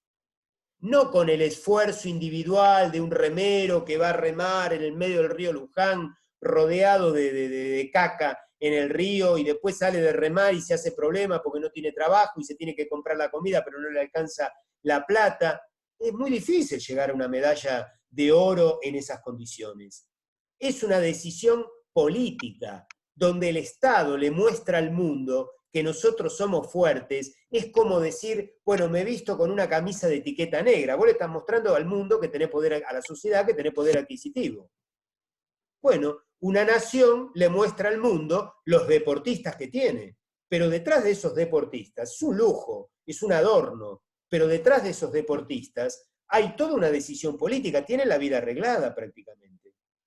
¿Y por qué? Y porque no puede estar estresado, porque si un deportista está estresado, el estrés provoca, por ejemplo, por cuestiones psicosociales, situación económica, problemas familiares, problemas de vivienda, lo que ustedes quieran, el nombre que le quieran poner, estrés psicosocial, así se lo llama, eso desencadena dentro del cuerpo una reacción inflamatoria, como tener la boca cariada, o tener una gingivitis, o tener un Helicobacter pylori en la mucosa gástrica y vivir con acidez. Genera un estado inflamatorio sistémico que es perjudicial. No va a haber crecimiento muscular, lo manda al sobreentrenamiento. Es como si no descansara. Estar inflamado es como no descansar nunca. Estoy permanentemente en pie de guerra. Entonces, el deportista de élite debe tener un psicólogo deportivo que le enseña a gestionar el estrés, a no vivir con estrés. Pero tiene que haber una decisión política, un CENAR, que ayuda a sus deportistas. Y tienen que tener casi la vida arreglada, porque si no, no hay rendimiento físico. A ese nivel de élite no hay rendimiento físico. Por eso digo, decisión política. Por acá hay alguien que hace una pregunta. Dice Gustavo, hoy usted mencionó la creatina y según entiendo el organismo genera creatina. ¿En qué condiciones se debe suplementar con creatina? ¿Es la creatina un suplemento recomendable? Para una persona sana, la creatina no trae ningún problema a la salud. Dije que la creatina tiene que ver mucho con la producción de ATP. La creatina es un suplemento que tal vez sea más importante en un velocista. Tal vez en un maratonista el aporte de creatina no tendría mucha razón de ser, aunque dicen algunos que tienen algunos beneficios, pero la creatina es para formar ATP en la unidad de tiempo, es cuando yo requiero potencia. Entonces ahí sí necesito tener buena cantidad de creatina. La creatina la puedo aportar con los alimentos. Ya dije que la carne en general y la de vaca en particular aporta una buena cantidad de creatina. También lo puedo utilizar como suplemento. Y hay alguien que habla acá... Sí. Perdón, Sí, usted sí, recién mencionaba el estrés como un condicionante, digamos, para el correcto desarrollo de un deporte o de un objetivo a nivel deportivo de rendimiento. Si uno, por ejemplo, en una etapa busca la marcación para, por ejemplo, un fisicoculturista que es un deportista también, en ese caso, una dieta de marcación debería ser casi sin carbohidratos, o ese estrés, le genera un nivel de estrés tal que le impida lograr como ese objetivo. No entendí mucho la pregunta. Si Bien, la reducción marcada... si una dieta... Perdón, sí, a ver, la trato de reformular. Sí. Si una dieta demasiado restrictiva como para una marcación, imagino tal vez una dieta como bastante reducida en carbohidratos, es un factor de estrés que le genera al cuerpo un nivel de cortisol elevado que le impida generar un descenso de grasa corporal y lograr ese objetivo de la marcación. Sí. Miren, yo creo que los seres humanos, y en esta charla creo que tiene que haber una palabra que la tenemos que privilegiar, que es adaptación. Y adaptación, el ser humano puede adaptarse. Requiere de tiempo. Requiere, digamos, de acuerdo a la carga, requiere de más o menos tiempo. Claro que tenemos un límite de adaptación a la carga. Por eso decía que cuando la carga es muy importante y está superando la capacidad de adaptación de ese cuerpo, de esa biología, va al sobreentrenamiento. El sobreentrenamiento es una situación de estrés y de inflamación, como tener una boca cariada y con gingivitis. Exactamente igual. Por eso no va a haber progreso. Y hay una situación de hipercortisolemia, que alguien por ahí hacía la pregunta. Si yo reduzco la cantidad de hidratos de carbono de la alimentación, todo se entrena. Entonces, un físico-culturista debe hacer un entrenamiento en su alimentación. De la misma manera que las legumbres son una fuente de proteína y de hidrato de carbono fantástico. Un plato de lentejas, de porotos, de garbanzos, en especial mezclados con cereales, con arroz, con granos de maíz, de arvejas. Son platos que son fuentes de hidratos de carbono y de proteínas fantásticas. Es la base de la alimentación del deportista. Las legumbres tienen un problema, no se digieren tan bien como los cereales, con lo cual a mí no se me ocurriría incorporarle legumbres, lentejas, porotos a mi deportista que mañana va a competir cuando no sé cómo va a reaccionar, que por ahí lo termina distendiendo, llenándolo de gases, con dolores abdominales, que ya lo mando a competir en inferioridad de condiciones. Es decir, durante la etapa de entrenamiento, yo como nutricionista voy a ver cómo su tubo digestivo responde a las legumbres y si responde mal, y me parece importante aportarle legumbres, a lo largo de los meses de entrenamiento le voy a ir dando pequeñas cantidades de legumbres y las voy a ir aumentando hasta que su tubo digestivo se haya adaptado, si es que se pudo adaptar,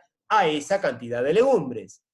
No es de un día para el otro. Lo mismo para un físico-culturista. No va a haber ningún problema en que esté una semana sin consumir hidratos de carbono o una cantidad mínima. Pero eso se entrena. Eso se entrena. ¿Está? Para que el cuerpo no sufra. No sé si respondí tu pregunta. Sí, perfecto. Muchas gracias. Ok. Bueno, entonces vamos a pasar esto, porque es de lo que venimos hablando. Y acá, esta la agregué porque alguien la vez pasada preguntó, ¿y cómo me doy cuenta que estoy sobreentrenado? Entonces yo les venía diciendo, bueno, desde la clínica hay síntomas. Me siento extenuado cuando antes no estaba extenuado, no duermo bien de noche, porque eso es estrés, me despierto 20 veces. En el laboratorio tengo la urea alta, puedo tener una alteración en la relación, como vimos, entre dehidroepiandrosterona anabólica y glucocorticoides o cortisol, que es catabólico, está aumentado el cortisol y baja la dehidroepiandrosterona, pero también lo puedo valorar a través, hay dispositivos como este que valoran la variabilidad de la frecuencia cardíaca. Esto también da para otra charla, pero una manera que tengo para saber que si estoy digamos, en entrenamiento o en sobreentrenamiento es evaluar la variabilidad de la frecuencia cardíaca. Los latidos cardíacos no son simétricos. A medida que me estoy metiendo en una zona de sobreentrenamiento, los latidos se van haciendo simétricos. Ya no son asimétricos, van perdiendo la asimetría. Y entonces hay dispositivos como este que llevados a la computadora después, se lo carga o va por Bluetooth, hay un plan que lee como mi electrocardiograma y entonces sé qué grado de variabilidad cardíaca tengo, de la frecuencia cardíaca tengo. Si he perdido variabilidad en mi frecuencia cardíaca, quiere decir que estoy sobreentrenado.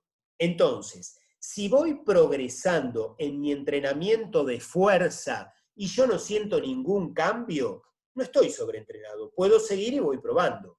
Pero si yo noto que no voy progresando adecuadamente, entonces yo lo que puedo evaluar es mi situación de estrés. Si tengo cierto grado de sobreentrenamiento, entonces ahí sí evalúo la variabilidad de mi frecuencia cardíaca. Si tengo alta variabilidad, eso me da garantía de que tengo un bajo nivel de estrés. Y puedo seguir aumentando el volumen de mi entrenamiento o de carga. Pero si yo tengo una baja variabilidad de la frecuencia cardíaca, es decir, mis latidos son a paso militar, toc, toc, toc, toc, totalmente regular, quiere decir que tengo una alta situación de estrés, ya estoy navegando en el sobreentrenamiento, lo que tengo que hacer ahí es volver para atrás, reducir la carga de trabajo, porque quiere decir que no estoy para esa carga de trabajo. Si insisto con esa carga de trabajo, lo más factible es que, en primer lugar, no tenga progreso, eso seguro. Corro el riesgo de perder lo que logré. Y además de enfermarme, porque todo esto sostenido en el tiempo puede traer enfermedades. ¿Cuál podría ser una banal, que por supuesto en estas épocas no son convenientes? Las infecciones respiratorias.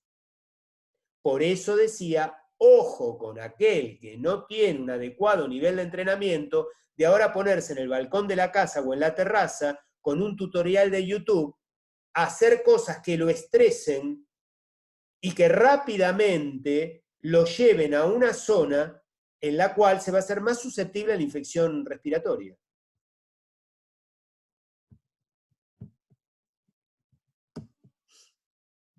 Bueno, a manera de resumen, entonces, para ganar fuerza, pocas repeticiones con cargas elevadas.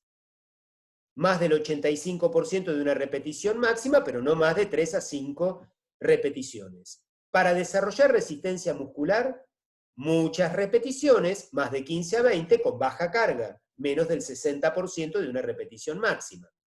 Para promover hipertrofia, nos quedamos en el medio. 8, 10, 12 repeticiones con cargas intermedias, entre un 60 a un 85% de una repetición máxima.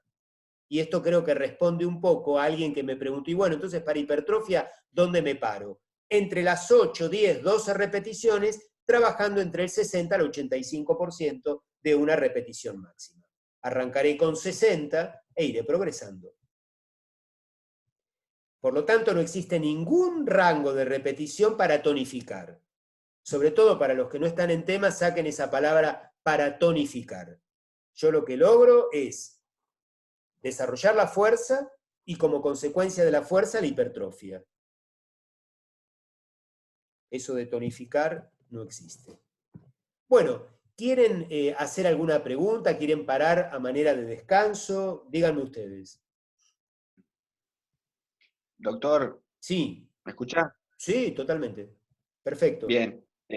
La pregunta es, para atletas máster que rondan los 40 años, que tienen una vida complicada, o sea, hablamos de trabajo, hijos y entrenar.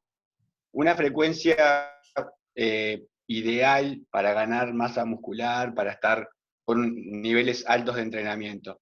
Lo recomendable sería 3 veces a la semana y 3 veces a la semana a full, o 5 veces a la semana a un 70, 80%. ¿Se entiende? Sí, perfecto. Mínimo 3 veces por semana.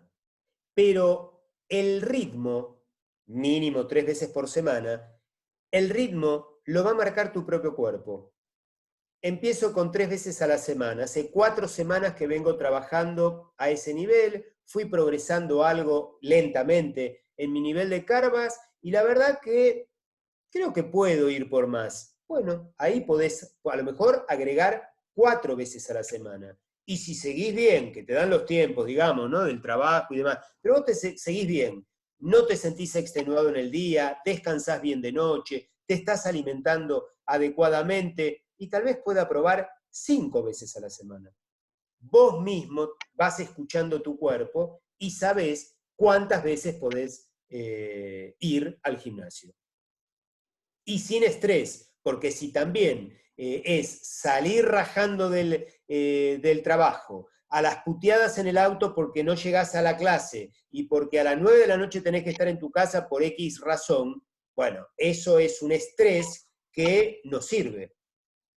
Pues no es solo, bueno, escucho a mi cuerpo y mi cuerpo me dice que sí, pero si llego enloquecido de la calle o el subte viene repleto y dejo pasar 1 o 2 subtes y ya me pongo mal porque hoy el día lo pierdo, no sirve. Por eso es importante la gestión del estrés. Entonces, Bien. es preferible 3 veces a la semana, bien, sin estrés, y no 4 o 5 veces a la semana enloqueciéndome. Vos podés ir progresando, escuchando tu cuerpo, siempre y cuando lo puedas ir haciendo, tengas el tiempo para hacerlo, para sostener esa frecuencia. No sé si se entiende la respuesta. Sí, perfecto. Okay. Gracias. Bueno, siguiendo un poco con los aspectos moleculares, claro, ¿de qué manera se genera más sarcoplasma y se generan más sarcómeros a medida que yo voy entrenando? Entonces, ¿cómo es que cada vez tengo más fuerza, cada vez estoy más resistente, cada vez tengo más masa muscular, cada vez estoy más duro de matar? ¿No? Sería el concepto. ¿Cómo se produce eso? Bueno, el músculo tiene sensores mecánicos de actividad y sensores mecánicos de inactividad. De la misma manera que el tesoro de un banco tiene sensores de vibración, el músculo tiene sensores de actividad y de inactividad. El sensor mecánico de actividad del músculo se llama titina, es una proteína. Y el sensor mecánico de inactividad, es decir, el músculo acusa recibo de que está inactivo, a través de una proteína que se llama distrofina. Tanto el crecimiento muscular, porque hay actividad, porque hay contracción, porque hay aumento de la tensión mecánica, como la atrofia muscular, son 2 procesos caros energéticamente. tanto el crecimiento como la atrofia muscular tienen un costo energético. Entonces, el músculo sabe que está en actividad porque se activa la titina, y sabe que está quieto porque la titina está inactiva y se activa la distrofina. Y acá tienen la estructura molecular. Acá tienen las moléculas de titina que están entremezcladas con las fibras de miosina. Y acá tienen, entonces, cuando el sarcómero se achica, ¿no? Cuando las bandas zetas se estrechan, entonces la titina se activa y empieza a fosforilar una cadena de proteínas que son todos mensajeros que van a ir al núcleo y le informan al núcleo que hay contracción muscular y que entonces hay que fabricar más actina, más miosina, más sarcoplasma. Se tiene que mover el músculo, es decir, tenemos que entrenar. Si nosotros comemos nada más que carne con hidrato de carbono, es decir, leucina e insulina, que estimulaban el mTOR, casi seguro que y no entrenamos, no vamos a echar músculo solo porque comamos carne. Lo más factible es que nos pongamos gordos, porque el mTOR, al activarse, no solo fabrica más músculo, sino que también fabrica más grasa. Entonces, el entrenamiento es fundamental. ¿Y qué tiene de particular el entrenamiento? El activar la titina e inactivar la distrofina. La distrofina, la ven acá, está directamente relacionada con la membrana plasmática de la fibra muscular. Entonces, se activa cuando la membrana plasmática de la fibra muscular no se pone acordeón, porque no se ha achicado la fibra muscular. Simplemente sepan que la tensión mecánica tiene receptores dentro de la fibra muscular, distrofina y titina, que le informan al núcleo de lo que está pasando o de lo que no está pasando. Bueno, esto es mucho más complejo, que a los que les interese se los mando después por mail. Les recuerdo que mi mail es gustavolobato53@gmail.com. gustavolobato53, el número 53, Lobato con B larga y una T, @gmail.com. Bueno, este es, digamos, un gráfico que muestra exquisitamente el mecanismo, que no hace a la cuestión de esta charla, pero muestra exquisitamente el mecanismo bioquímico por el cual la tensión mecánica generada por el entrenamiento de fuerza se transmite al núcleo de la célula, donde está el ADN, donde está el material genético, y la respuesta es la generación de las proteínas que me van a permitir la adaptación. Moléculas de actina, de miosina, proteínas que forman parte del sarcoplasma. Bueno, este es otro gráfico que muestra perfectamente bien cómo la tensión mecánica activa la titina y estimula el mTOR. Entonces, en este gráfico ustedes ven cómo la tensión mecánica es parte del mecanismo por el cual la contracción muscular activa la cadena de señalización que termina activando el mTOR y el mTOR viaja al núcleo. Esto es a partir de esa proteína que llamamos titina, que está entrelazada con la miosina, que cuando se acorta como consecuencia de la tensión mecánica que someto al músculo con el entrenamiento, con la carga que le puse, qué sé yo, en un curl de bíceps, en un press de pecho, en una dorsalera, en una cuadricera. Bueno, entonces, esa titina se activa, fosforila AKT, y la AKT estimula el mTOR. Entonces, ustedes fíjense cómo esa vía anabólica de construcción se activa cuando como por un lado y necesito comer, porque son los ladrillos para construir, pero es el entrenamiento físico, la tensión mecánica del músculo también, la que activa el mTOR, a través de la activación de la titina y la inhibición de la distrofina. ¿Qué provoca el entrenamiento aeróbico y el entrenamiento de fuerza? Y acá lo ven claramente. El entrenamiento aeróbico fundamentalmente produce un gran consumo de ATP y el residuo del consumo de ATP es el AMP, adenosina trifosfato, pierde un fosfato, pierde otro fosfato y se transforma en adenosina monofosfato. Entonces, cuando hago entrenamiento aeróbico, corro en la cinta, empiezo a consumir ATP y empiezan a aumentar los niveles sarcoplásmicos de AMP. El aumento del AMP estimula un factor de transcripción que se llama AMP quinasa, AMPK de kilo, AMP quinasa, que tiene un efecto contrario al mTOR. La AMP quinasa bloquea al mTOR y lo que produce es fundamentalmente mayor cantidad de mitocondrias. Cuando yo digo que desde el punto de vista médico que estamos entrenando la capacidad aeróbica de una persona, lo que estoy diciendo fundamentalmente es que estoy generando mitocondrias dentro de las fibras musculares. Una de las cosas es, estoy generando mitocondrias dentro de las fibras musculares. Estoy produciendo una biogénesis mitocondrial. Voy a tener mayor cantidad de mitocondrias de mejor calidad, con mejor dotación enzimática. Pero claro, fíjense que el maratonista, el que corre, necesita ser liviano, casi como un pájaro. Con lo cual, ¿para qué quiere tanto sarcómero y tanto sarcoplasma que le pesa? Por eso, cuando entreno aeróbicamente, activo la AMP quinasa y bloqueo el mTOR.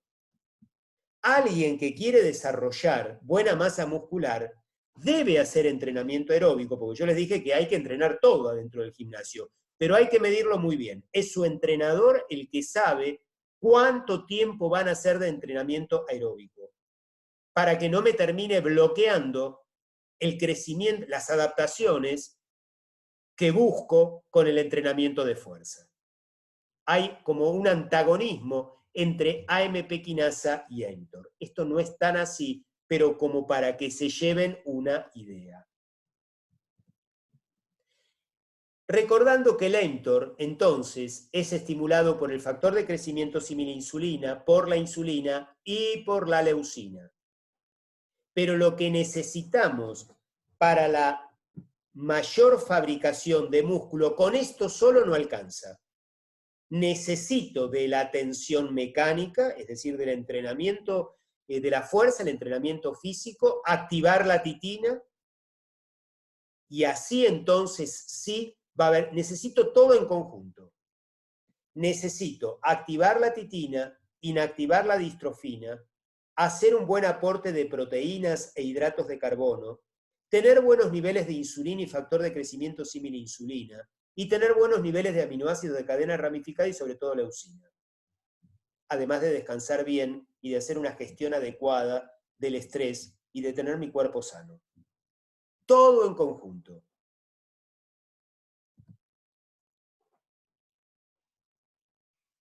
Cuando activo la AMP quinasa, corro el riesgo de activar otros factores de transcripción, que esto lo vamos a desarrollar bien, tal vez hagamos algún cursito de aspectos moleculares, pero ya a lo mejor dirigido más a licenciados y licenciadas en nutrición, y para médicos, y para profesores de educación física o entrenadores que estén interesados en este aspecto. Pero activar la AMP quinasa es activar la degradación proteica. No es conveniente para alguien que busca la hipertrofia muscular. Por eso el entrenamiento aeróbico tendrá que ser el adecuado. Esta la vamos a pasar porque es un poco de lo mismo, esto es lo mismo. Un deportista debe tomar sol. La verdad que lo ideal es entrenar al sol. Un deportista tiene que tener buenos niveles de vitamina D en la sangre. Y la vitamina D fundamentalmente se fabrica en la piel cuando la exponemos al sol. El deporte hay que hacerlo al sol. Discúlpenme, que alguien me pidió si puedo entrar a la charla, pero ya la charla es como que está terminando. A ver, discúlpenme un segundito. Ok.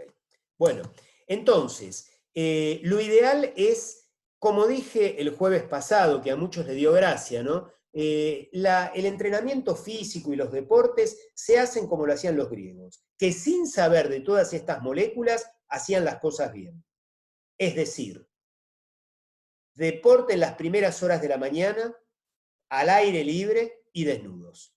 La mayor exposición de la piel al sol para la producción de vitamina D, porque la vitamina D, precisamente, tiene, digamos, funciones, es como que inhibe la degradación proteica y favorece la síntesis proteica.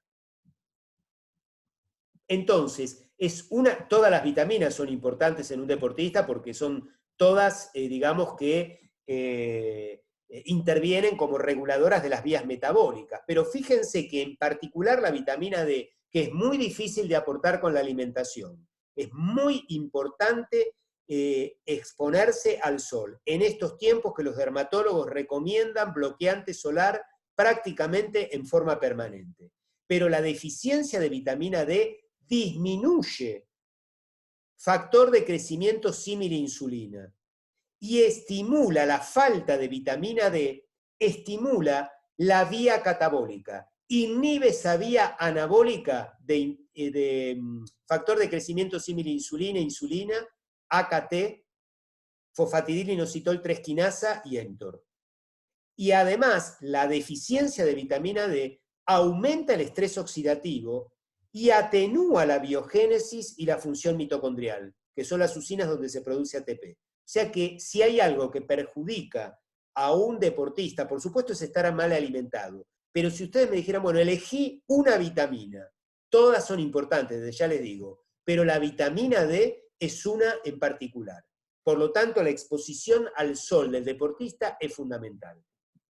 Miren cómo el ejercicio físico, que les decía es una situación de estrés, donde hay un aumento de adrenalina en el cuerpo. La adrenalina tiene un efecto anabólico.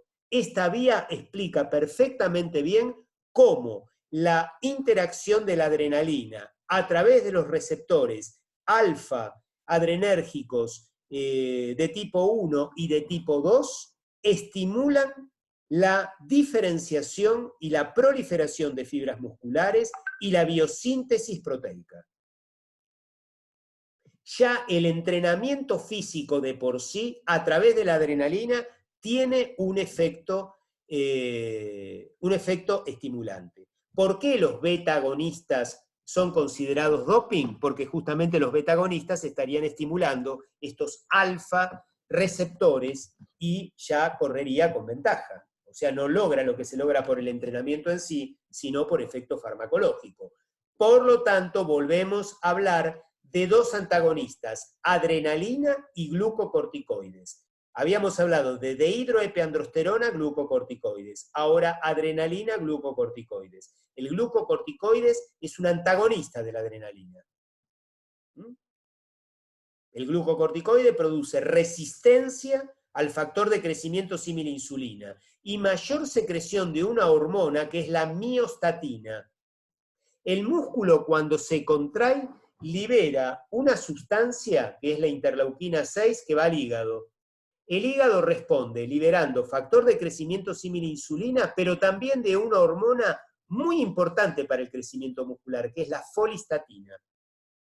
La folistatina se opone a la acción de una hormona, que es la miostatina, que no permite el crecimiento muscular. Por eso el crecimiento muscular va a depender de un equilibrio entre miostatina y folistatina, porque la folistatina activa la vía del factor de crecimiento símil a insulina, fosfatidilinositol 3 quinasa, AKT y mTOR, que era el cartero que daba la orden al núcleo. La folistatina activa la vía anabólica, es decir, cuando hago actividad física, no solo libero factor de crecimiento símil a insulina, sino otra hormona anabólica que es la folistatina. Cuando me quedo quieto, no hay folistatina y predomina la actividad de la miostatina que inhibe, lleva a la atrofia muscular. Ven que activa la vía de la atrofia muscular. Miren los animales, niños animales que son deficientes en miostatina. Como la miostatina era un inhibidor, cuando yo nazco sin miostatina o sin receptores de miostatina, he hecho una musculatura terrible. Esto se ve en animales y también en seres humanos. No es algo tan común, pero hay seres humanos con déficit de miostatina. Se vuelven así de musculosos, sin entrenamiento físico. La folistatina, perdón, el factor de crecimiento símil a insulina, favorece la proliferación y la diferenciación de fibras musculares. La miostatina lo inhibe. Cuando entreno físicamente, yo bloqueo la actividad de la miostatina. ¿Ven cómo todo es una cuestión también hormonal? Me tiene que funcionar bien el organismo para que yo pueda echar músculo.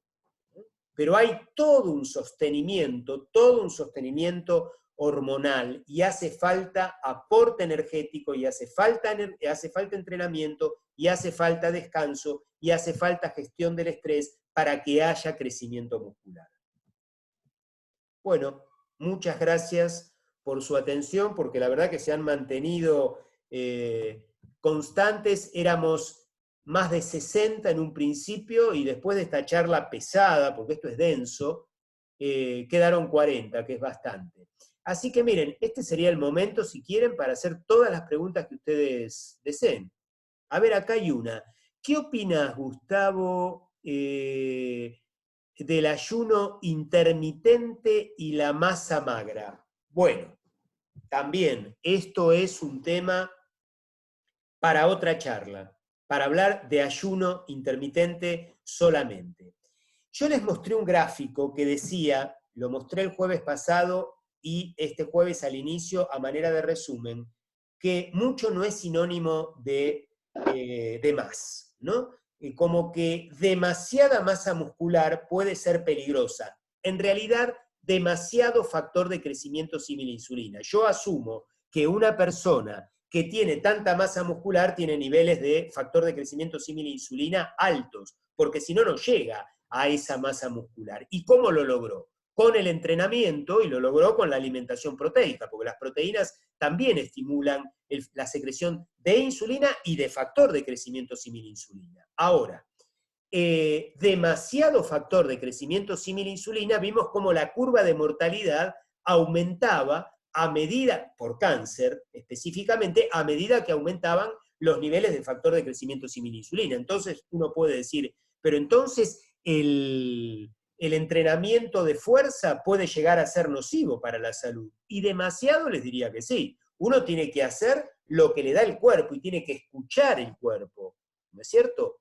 Pero, ¿cómo podemos nosotros contrarrestar esas cantidades excesivas de factor de crecimiento símil a insulina? ¿Qué le sugerirías vos como médico especialista en nutrición para que no entre en esa zona de peligrosidad del factor de crecimiento símil a insulina? La práctica del ayuno intermitente. Ustedes no van a escuchar hablar muy bien en general del ayuno. La palabra ayuno en la Facultad de Medicina casi es una mala palabra, tanto en bioquímica, en la materia bioquímica, como en la materia nutrición. Y hoy en día hay médicos de sociedades científicas que ni quieren escuchar hablar de la palabra ayuno. Pero sobre todo los que no quieren escuchar hablar de la palabra ayuno es la industria alimentaria, porque significa parar de comer lo que ellos producen. Y a ellos no les conviene que, aunque sea, o ustedes imagínense lo que representaría que una vez por semana nosotros, las personas, practicáramos el ayuno. ¿Qué gasto? ¿Qué pasaría con las acciones de esas empresas? Entonces, muchas veces, y esta es una opinión muy particular, que sé que la estoy haciendo pública, pero creo que nosotros tenemos médicos con una formación que el sistema político forma. Uno tendría que preguntarse, ¿qué médicos estamos formando? ¿Médicos para la prevención o médicos para la terapéutica? El médico debe tener un costado terapéutico, el médico está para curar, y para eso necesita los remedios, pero fundamentalmente está para prevenir, porque cuando tratamos llegamos tarde. Y el médico hoy en día en la Facultad de Medicina no está formado adecuadamente para la prevención. De hecho, es muy poco lo que sabe de nutrición. Y se van a encontrar, por ejemplo, con muchos médicos que le dicen, tenés que comer pescado, alguno que otro, pero no le aclara qué tipo de pescado. Y en realidad lo que tiene que comer una persona es pescados grasos, porque si come merluza, brótola, pez ángel, lenguado, son pescados magros, que la grasa que beneficia del pescado, esos pescados precisamente no la tienen en cantidad. No hay mucha diferencia entre la merluza y la pechuga de pollo, pero sí hay mucha diferencia entre la pechuga de pollo, la merluza o, por ejemplo, el atún rojo, o el arenque, o la caballa, o el jurel, o algún otro pescado graso que se me haya pasado, que aporta grasa omega 3, que es beneficiosa para la salud. Entonces, el médico no está formado ni en nutrición y son muy pocos los médicos que saben prescribir la actividad física. Sin embargo, hablan de que te tenés que mover. Bueno, muy bien, voy al gimnasio. ¿Y qué hago dentro del gimnasio? ¿Qué es más importante? Todo es importante. Pero lo que le van a decir generalmente, y hace bicicleta, hace spinning, subite a la cinta, salí a caminar, por supuesto que todo eso es bueno, pero nadie le va a hablar de entrenar la fuerza, que hay que entrenarla mínimo desde la adolescencia. Porque yo lo que les demostré, que los viejos más sanos son aquellos que entran a la vejez, por así decirlo, y yo ya pertenezco casi a esa cofradía, vamos a ponerle adultos mayores, van a ser más sanos y van a morir más dignamente y más tardíamente los que entren a la tercera edad con mayor masa magra y con una masa grasa justa. Entonces, los médicos no están formados para todo esto, lamentablemente, y que es la prevención. Creo que nos fuimos un poco de tema, no sé a raíz de qué vino esto, pero bueno, si alguien me quiere volver a orientar. Era por el tema del ayuno intermitente, profe. Ah, perfecto, retomamos. Entonces, gracias. Ya estoy bien. Da, pero hay que orientarlo, ¿no? Entonces, la palabra ayuno es una palabra prohibida. Y yo les digo que el ayuno, primero, tanto la religión cristiana, todas las religiones cristianas, sobre todo el cristiano ortodoxo, la religión musulmana y la religión judía, que son las religiones que más se practican en el mundo, y la budista también, y el hinduismo también, practican el ayuno. Recomiendan ayunar, porque dicen que el ayuno purifica el alma. El ayuno debe purificar el alma, pero también purifica el cuerpo, porque el ayuno estimula a un mecanismo celular que se llama autofagia, donde la célula renueva todas sus organelas, se comen las que andan cachuzas viejas y genera nuevas de mejor calidad. El premio Nobel que le dieron a un japonés, creo que hace 2 años atrás, es por haber descubierto el mecanismo molecular de la autofagia. A este punto es importante la práctica del ayuno. Entonces, con una práctica de ayuno intermitente, yo contrarresto el exceso de factor de crecimiento similar insulina en sangre. Y entonces puedo seguir con un entrenamiento y voy regulando. El ayuno intermitente es una buena herramienta en el entrenamiento de la fuerza. No sé si responde esto tu pregunta. ¿Alguna otra pregunta, muchachos? Las que quieran, ¿eh? No hay problema. Bueno, si ya entonces está todo esto dicho y terminado, quedamos entonces, a ver, puede ser que haya alguna preguntita por acá que hicieron, déjenme ver. No, simplemente dando las gracias. Bueno, gracias a ustedes, y si quieren me pueden enviar a mi casilla de mail, gustavolobato53@gmail.com, algún tema que les interese, y si hay consenso en un tema determinado, lo podemos hacer para la semana que viene. Así que muchas gracias a ustedes, que descansen, que Dios nos siga acompañando en esta pandemia, a toda la humanidad, y bueno, la mejor onda y que descansen hoy a la noche. Chau. Gracias, profe. Hasta luego. Hasta luego.